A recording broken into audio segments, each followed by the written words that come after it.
Hi hello ನಮಸ್ಕಾರ, welcome back to Vijaya recipe. ನಾನಿವತ್ತು ಉತ್ತರ ಕರ್ನಾಟಕದ ಫೇಮಸ್ ಮೊಹರಂ ಹಬ್ಬದಲ್ಲಿ ಮಾಡುವಂತಹ ಸ್ವೀಟ್ ಒಂದನ್ನು ತಿಳಿಸ್ಕೊಡ್ತಾ ಇದ್ದೀನಿ. ಅದೇನಪ್ಪ ಅಂದರೆ ಚೊಂಗೆ. ಮಾಡೋದು ಹೇಗೆ ಅಂತ ನೋಡೋಣ ಬನ್ನಿ. 1 ಕಪ್ ಗೋಧಿ ಹಿಟ್ಟನ್ನು ತೊಗೊಂಡು ಒಂದು ಪಾತ್ರೆಗೆ ಹಾಕಿ ಒಂದು ಚಿಟಿಕೆ ಸ್ವಲ್ಪ ಉಪ್ಪು, ಸ್ವಲ್ಪ ಆಯಿಲ್ ಹಾಕ್ಬಿಟ್ಟು ಸ್ವಲ್ಪನೇ ನೀರು ಹಾಕ್ತಾ ಕಲಿಸ್ಕೋಬೇಕು. ಚಪಾತಿ ಹಿಟ್ಟಿನ ಅದಕ್ಕೆ ಬರೋ ಥರ ಕಲಿಸ್ಕೋಬೇಕಾಗುತ್ತೆ. ಸ್ವಲ್ಪನೇ ನೀರು ಹಾಕಿ ನೋಡಿ ಈ ರೀತಿ ಕಲಿಸ್ಕೋಬೇಕು. ಕಲಿಸ್ಕೊಂಡು ಒಂದು 10 ನಿಮಿಷ ನೆನೆಯಕ್ಕೆ ಬಿಟ್ಬಿಡಿ. ಇವಾಗ ಒಂದು ಪಾತ್ರೆಗೆ 1 ಕಪ್ ಅಷ್ಟು ಬೆಲ್ಲ, 1 ಕಪ್ ನೀರು ಹಾಕ್ಬಿಟ್ಟು ಕರಗಿಸ್ಕೊತಾ ಇದ್ದೀನಿ. ಇದನ್ನು ಪಾಕ ಬರ್ಸ್ಕೊಳ್ಳೋದೇನು ಬೇಡ, ಸುಮ್ಮನೆ ಅಷ್ಟೇ ಕರಗಿಸ್ಕೊಂಡ್ರೆ ಸಾಕು. ಸ್ವಲ್ಪ ಸೋಪು ಮತ್ತು ಏಲಕ್ಕಿನ ಹಾಕಿ ಈ ರೀತಿ ನೋಡಿ ಈ ರೀತಿ ಬರ್ಸ್ಕೋಬೇಕಷ್ಟೇ. ಇವಾಗ ಚಪಾತಿನ ಮಾಡ್ಕೊಳ್ಳೋಣ ಬನ್ನಿ ಫ್ರೆಂಡ್ಸ್. ಚಪಾತಿ ಅದು ಹಿಟ್ಟೆಲ್ಲ ನಂದಿದೆ. ಈ ರೀತಿ ಉಂಡೆಗಳನ್ನ ಮಾಡ್ಕೊಂಡು ಇಟ್ಕೊಂಡಿದ್ದೀನಿ. ಮಾಡಿಕೊಂಡು ಈ ರೀತಿ ಚಪಾತಿನ ಲಟ್ಸ್ಕೋಬೇಕು. ನೀವು ನಾರ್ಮಲಾಗಿ ಚಪಾತಿ ಯಾವ ರೀತಿ ಮಾಡ್ತೀರಿ ನೋಡಿ ಆ ರೀತಿ ನೀವು ಲಟ್ಟಿಸ್ಕೋಬೇಕು. ನಿಮ್ಗೆ ಯಾವ ಸೈಜಲ್ಲಿ ಬೇಕು ಆ ಸೈಜಲ್ಲಿ ಲಟ್ಟಿಸ್ಕೋಬೇಕು. ನಾನು ಮೀಡಿಯಮ್ ಸೈಜಲ್ಲಿ ಈ ರೀತಿ ಲಟ್ಟಿಸ್ಕೊಂಡು ಇಟ್ಕೊಂಡಿದ್ದೀನಿ.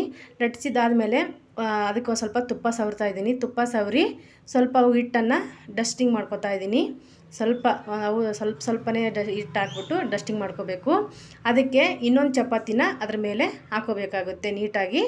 ಈ ರೀತಿ ಎಲ್ಲ ಚಪಾತಿನೂ ಇದೇ ಥರ ಹಾಕೋಬೇಕು. ನಾನು ನೋಡಿ 6 ಚಪಾತಿನ ಈ ರೀತಿ ಹಾಕ್ಕೊಂಡಿದ್ದೀನಿ. ಒಂದ್ರ ಮೇಲೆ ಒಂದು ಹಾಕ್ಕೊಂಡು ನೀಟಾಗಿ ನಿಧಾನವಾಗಿ ಫೋಲ್ಡ್ ಮಾಡ್ತಾ ಬನ್ನಿ.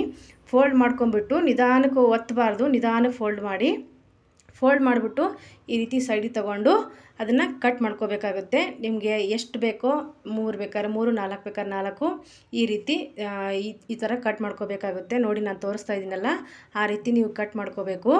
ಅಂದರೆ ಲೇಯರ್ ಆಗಿ ಬರ್ತದೆ ಚಪಾತಿ. ಮತ್ತು ಒಂಥರ ಉಬ್ಬೋ ಥರ ಚಪಾತಿ ಬರುತ್ತೆ. ಈ ರೀತಿಯೇ ಮಾಡ್ಕೋಬೇಕಾಗುತ್ತೆ.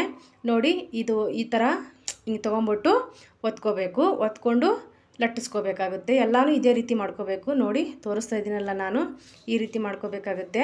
ಒಬ್ಬೊಬ್ಬರ ಮನೆಗಳಲ್ಲಿ ಚೊಂಗೆ ಮಡಿ ಅಂತ ಸಿಗುತ್ತೆ. ಅದಿದ್ದರೆ ಈ ಥರ ಮಾಡ್ಕೊಳ್ಳೋ ಅವಶ್ಯಕತೆ ಇಲ್ಲ. ಚೊಂಗೆ ಮಣೆ ಮೇಲೆ ಡೈರೆಕ್ಟಾಗಿ ಚಪಾತಿ ಹಿಟ್ಟನ್ನು ಚಪಾತಿ ಥರ ಮಾಡ್ಕೊಂಬಿಟ್ರೆ ಅದು ಡಿಸೈನ್ ಆಗಿ ಚೊಂಗೆ ಥರ ಬಂದುಬಿಡುತ್ತೆ. ಚೊಂಗೆ ಮಣಿ ಇಲ್ಲ ಅನ್ನೋರು ಈ ರೀತಿ ನೀವು ಮಾಡ್ಕೋಬೇಕಾಗುತ್ತೆ. ನೋಡಿ ನಾನು ಇವಾಗ ಲಟ್ಟಿಸ್ಕೊತಾ ಇದ್ದೀನಿ. ಅದೇ ರೀತಿ ಸೇಮ್ ಆವಾಗ ಚಪಾತಿ ಯಾವ ಥರ ಲಟ್ಟಿಸ್ಕೋತೀವೋ ಅದೇ ರೀತಿ ನಿಧಾನಕ್ಕೆ ಮೀಡಿಯಮ್ ಸೈಜಲ್ಲಿ ಚಪಾತಿನ ಲಟ್ಟಿಸ್ಕೋಬೇಕಾಗುತ್ತೆ. ಲಟ್ಟಿಸ್ಕೊಂಡು ಬೇಯಿಸ್ಕೋಬೇಕಾಗುತ್ತೆ. ನಾನಿವಾಗ ನೋಡಿ ಬೇಯಿಸ್ಕೊತಾ ಇದ್ದೀನಿ. ಎಣ್ಣೆನ ಹಾಕಿ ಬೇಕಾದ್ರೆ ಬೇಯಿಸ್ಕೋಬೋದು, ತುಪ್ಪ ಹಾಕಿ ಬೇಕಾದ್ರೆ ಬೇಯಿಸ್ಕೋಬೋದು. ನಾನು ಎಣ್ಣೆ ಹಾಕ್ಬಿಟ್ಟು ನೀಟಾಗಿ ಚೆನ್ನಾಗಿ ಬೇಯಿಸ್ಕೊತಾ ಇದ್ದೀನಿ. ಈ ರೀತಿ ಎಲ್ಲ ಚಪಾತಿನೂ ಅದೇ ರೀತಿ ಲಟ್ಟಿಸ್ಕೊಂಡು ಈ ರೀತಿ ಎಲ್ಲ ಚಪಾತಿನೂ ಲಟ್ಟಿಸ್ಕೋಬೇಕಾಗುತ್ತೆ. ನಾನು ಇದೇ ರೀತಿ ಎಲ್ಲ ಚಪಾತಿನೂ ಲಟ್ಟಿಸ್ಕೊಂಡು ಬೇಯಿಸ್ಕೊಂಡು ತೊಗೊಂಬಂದಿದ್ದೀನಿ. ಬನ್ನಿ ಇವಾಗ ಇನ್ನೊಂದು ಸ್ಟೆಪ್ ನೋಡೋಣ. ಇವಾಗ ಬೇಯಿಸಿರುವಂಥ ಚಪಾತಿ ರೆಡಿಯಾಗಿದೆ.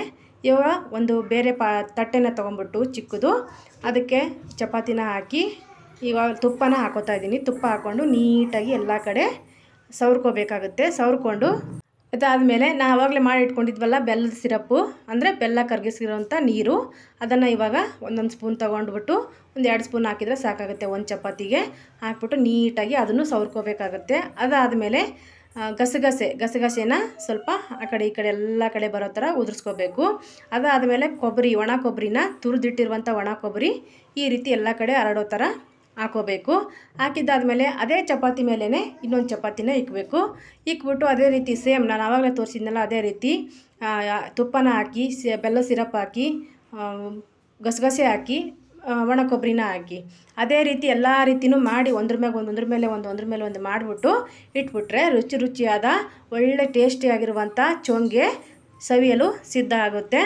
ಇದು ತುಂಬ ಚೆನ್ನಾಗಿರುತ್ತೆ ಫ್ರೆಂಡ್ಸ್. ಇದು ಒಂದ್ಸರಿ ನೀವು ಮಾಡಿ ನೋಡಿ. ಮೊಹರಂ ಹಬ್ಬದಲ್ಲಿ ಇದನ್ನು ಮಾಡ್ತಾರೆ ಉತ್ತರ ಕರ್ನಾಟಕದ ಕಡೆ. ನೋಡ್ತಾರಲ್ಲ ಫ್ರೆಂಡ್ಸ್ ಚೊಂಗೆ ಮಾಡೋದು ಹೇಗೆ ಅಂತ. ಇಷ್ಟ ಆದರೆ ಲೈಕ್ ಮಾಡಿ, ಶೇರ್ ಮಾಡಿ, ಹೇಗಿತ್ತು ಅಂತ ಕಮೆಂಟ್ ಮಾಡಿ ತಿಳಿಸಿ.